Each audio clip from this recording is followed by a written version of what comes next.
What's up guys, Nick True here, and if you've been paying any attention at all, then you know that YNAB just released some brand new goals. And in this video, I'm not only going to be covering those new goals, I'll also be showing you how to set up all of the different goal types inside of YNAB. Plus, I'll be sharing a decision tree that's going to take you step by step and help you decide which goal type you should use for any specific scenario. That being said, let's jump in.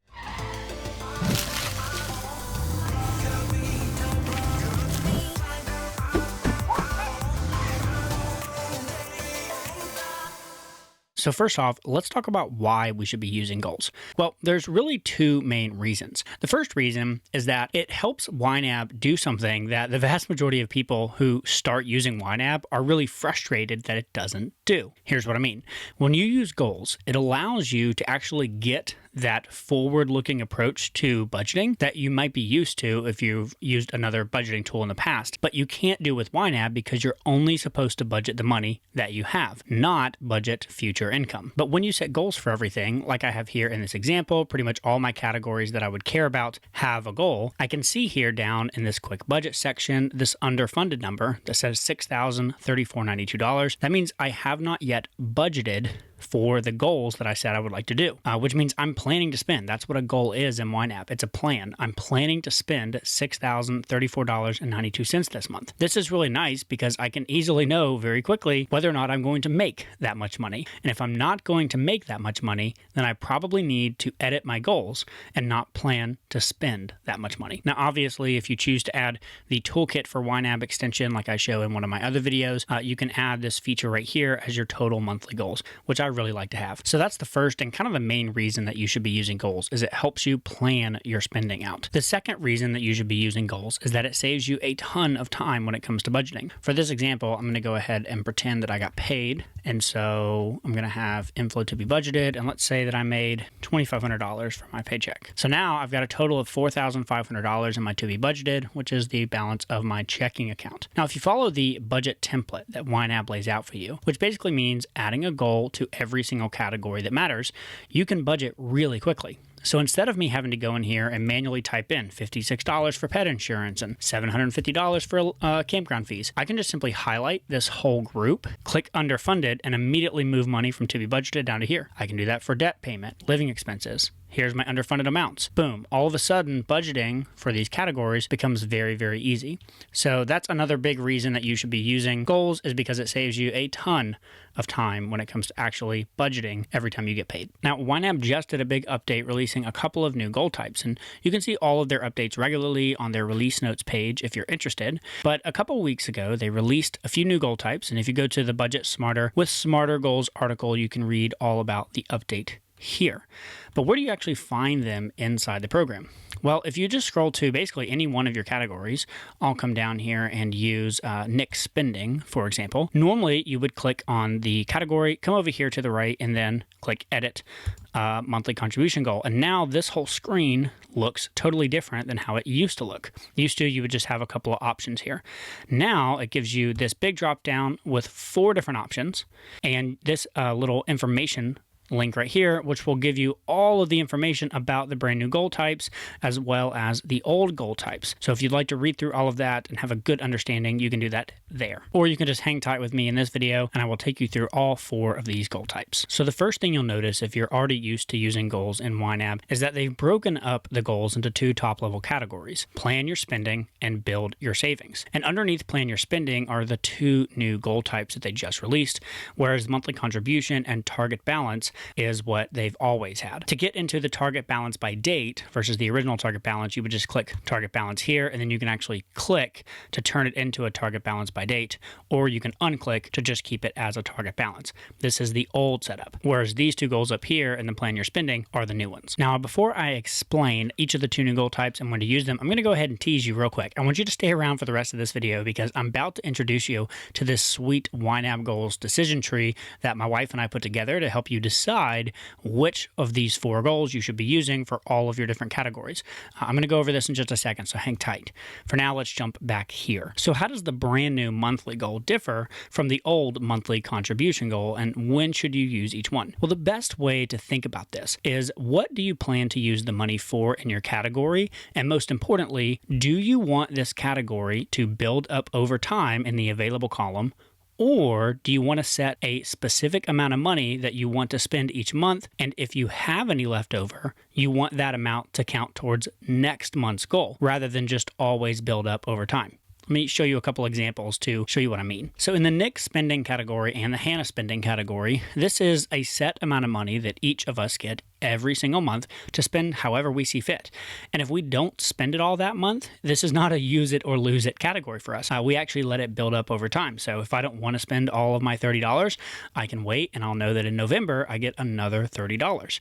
So this is actually one where I don't want to choose their new goal type. I want to choose monthly contribution, which means that I want to budget $30 from to be budgeted down here every single month, no matter what. I don't care if there's $30 in here, $0 in here, or $100 in here.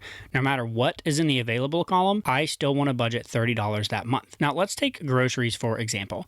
This is a really common category where we might want to choose the brand new goal type of monthly, because if we have money left over in groceries, I actually don't want to budget another $400 in the next month. I'm comfortable with that money just counting towards next month's goal. So in this case, I'll probably choose monthly. Let me show you exactly how this works. So if I go back into September and I'm going to budget $400 here, and then let's say that I go to the grocery store on September 30th and I spend $350. So now I'm ending the month of September with $50 available in groceries, and I'm just going to move forward. When I go into October and I zero that out, I don't budget for October.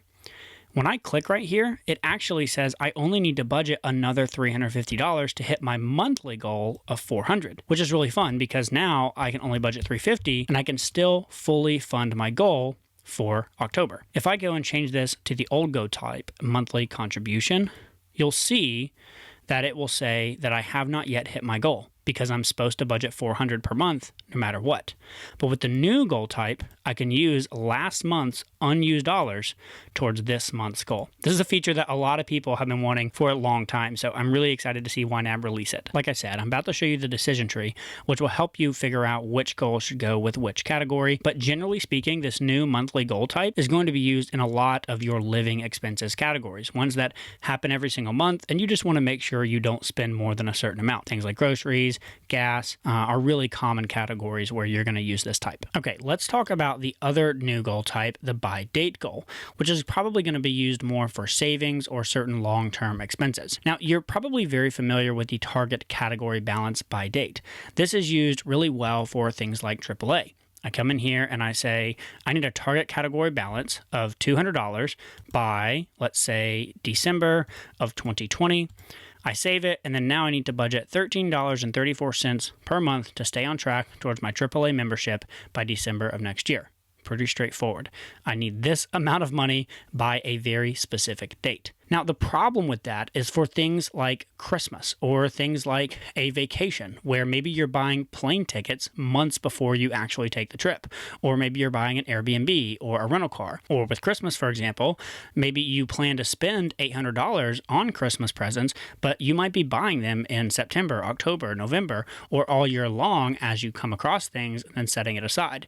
So you don't want to keep having to change the target category balance by date goal just because you used some of the money. This is where the new by date goal comes in handy. So now all of a sudden for Christmas, I'm going to come up here and instead of monthly contribution or target category balance by date, I'm going to say by date. And I'm going to set this as $800 by December 19. Save the goal. Okay, now I need to budget $266.67 more to stay on track. So let's say that I do that for this month. $266.67. All right, so I funded the goal. That's what YNAB tells me. Now let's go over here and let's buy something for Christmas. Amazon Christmas present. Let's do it for $66. Save. Okay, so now I come back over here and let's look and see what happened. So now you can see that my Christmas shopping, I still have budgeted the $266, but I've spent $66, and YNAB is still saying that I'm good. I actually am still on track. Whereas, as you know, if I had used a target category balance by date goal instead, so target category balance by date, Then YNAB would say, hey, you're underfunded because you're supposed to have a balance of $800 by December, not just spend $800 by December. So that's what the by date goal does. It allows you to build $800 towards whatever goal you have, but spend the money along the way, which comes in real handy for things like vacations and Christmas present shopping. All of that being said, let me now walk you through my YNAB goals decision tree. I think this is going to be really helpful. So this is how it works. First, you just simply pick a category in your mind. So let's choose groceries because we just did that example, and I'll show you how it works here. So groceries. Okay, is this category for spending or saving? Well, groceries is spending, so let's go this way. Does this spending occur monthly? Yep, we have to buy groceries every month. Do you want money in this category to build up over time?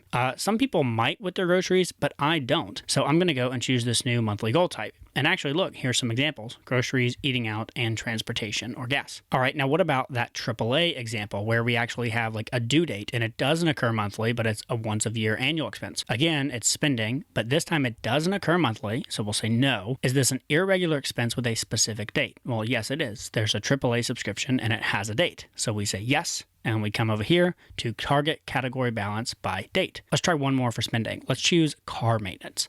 So car maintenance is spending. Now, it doesn't occur monthly, so we need to go this way. Car maintenance isn't a regular expense. We know that things are going to break down. We just don't know when they're going to break down. So I don't have a date. So I'm going to say no here. And actually, I'm going to choose monthly contribution goal. Maybe I'm going to set aside $50 a month for car maintenance or $100 a month, depending on kind of what your specific needs are, how old your car is, and kind of what you expect.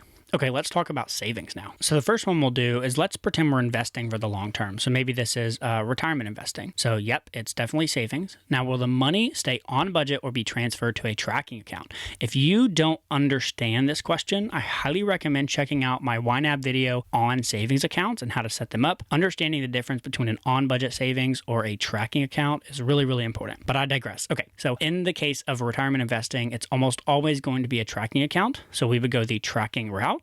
Come down here, and that sends us to monthly contribution, which makes sense. If we're investing for retirement, we're probably just going to pick a specific amount each month, like $100 or $1,000 or whatever our income can handle, and send it that way with a monthly contribution. All right, let's try that new goal type. Let's see if we can get that one. So maybe let's choose a very specific vacation. Like maybe we have a beach trip planned for the summer of next year. Great. So we are going to be saving. Now it's going to be an on-budget account. So we're going to come this way and say, do we need a specific amount by a specific date? Well, yes, we do, because we're planning to, go to the beach in June of 2020. Great. So will you spend all this money at one time? Well, actually, no, we won't, because we're probably going to have to book, the condo early. We might have to book plane tickets depending on where we decide to go to the beach. So we're not going to spend it all during the same week. We're going to have to kind of spend it a little over time. So I'll say no, and that sends me to this by date goal, which the example use is a vacation. Now, there is one path here that I actually don't have a good answer for, so let me walk you through that one. If the money is supposed to stay on budget in a savings, and you do not have a specific amount by a specific date, you go this path. And if you want to save the same amount each month, then you follow yes and go to monthly contribution. So maybe you're just saving for an unknown thing, but you want to set aside the same amount. But if you're saving for an unknown thing that doesn't have a specific amount by a specific date, and you also aren't trying to save the same amount each month, then you have to go no, and just tell me what you want. Why don't you just tell me the name of the movie you selected? Okay, there's not a YNAB goal type, unfortunately, that is going to fit this specific situation. But hopefully in all the other situations, you will see that we'll be able to have a goal type for you. And as we zoom in here, you can see there's a number of different examples that I give of how I personally choose my goal types and what I use them for. You're obviously free to choose your own, but these have worked really well for me. So I hope that if you take a look at the decision tree, it will be really helpful for you in figuring out what types of goals you want to set for all of your different categories. All right, so that's how you decide which goal type to choose for your different categories inside of YNAB. If you would like to download the decision tree that I showed you in this video, you can go to mapped.money.com/YNAB goals and snag it there. Also, please leave a comment down below if you have any questions at all. And as always, subscribe to this channel if you're serious about getting ahead with your money. Just remember, I can teach you how to budget, but I can't make you do it. The choice is yours. I'll see y'all next time.